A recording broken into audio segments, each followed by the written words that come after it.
Very interesting article. Goes along what I've been saying for quite some time now. Uber's real threat isn't from robots. Because robots, AVs, yeah, that's on the horizon, that's way down the line. I've always said, don't worry about that short term. What Dara Khosrowshahi needs to worry about is getting to that finishing line, getting to the robots and the AVs, because in between that period, he is really effing up big time, and I'll tell you why. He's burning his bridges with riders. He's overcharged them through the roof, and hence the ride-hailing pioneer is contending with slowing bookings. Why are these bookings slowing down, Dara Khosrowshahi? Because people are not willing to pay your idiotic, crazy, over-the-top, insane rates, period, right? The other problem, alienating the drivers, chopping their earnings, hardly anything left for the drivers here, Dara. So you're screwing yourself over on the riders, you're effing yourself over by shafting the drivers, and you have some serious problems. Plus, this channel has always said, when are DoorDash and LYFT forming an alliance? Well, they finally, years later, they've done it. So rising insurance costs and that alliance between DoorDash and LYFT, that's what's costing them, and potentially will not get them to the finishing line. So Uber has been on a particularly wild ride over the past month. Tesla's much hyped robotaxi day on October 10 turned out to be a bit of a bust for its investors, given the canned demos and lack of details about the company's plans. I agree. It was very, very wishy-washy, very typical Elon Musk, a lot of talk. Action follows years and years down the line. He does fulfill, but way later than he always hypes up.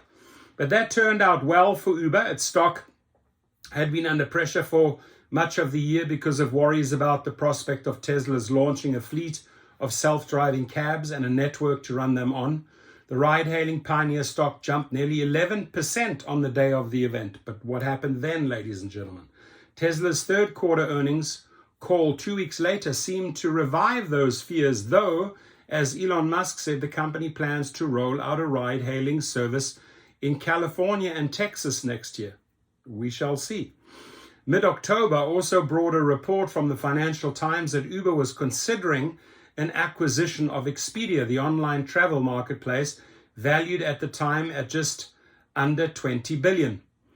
And then came Uber's own third quarter report last week, which included disappointing growth in its gross bookings and a projection for a further slowdown in the fourth quarter. In a twist, the night before, DoorDash announced a deal to add LYFT services to its DashPass membership program, basically a team-up of Uber's two largest rivals in the US market.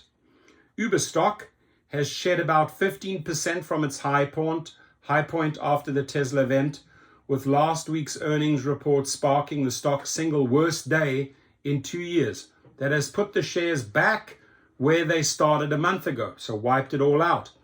Nearly in line with the S&P's 500 performance and just behind that of NASDAQ Composite for the year.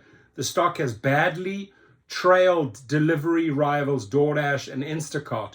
The latter trades under the name Maple Bear. There's always a wall of worry, wrote Bernstein analyst Divnani in a report on Uber after last week's result. Wall Street isn't panicking though. 85% of analysts covering the stock rate Uber as a buy, according to FactSet.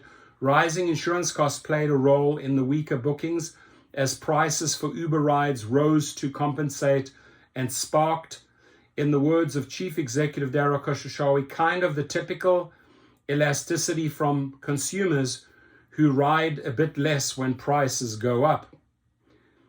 You're only to blame for that, Dara. You've been shafting these riders for a long time.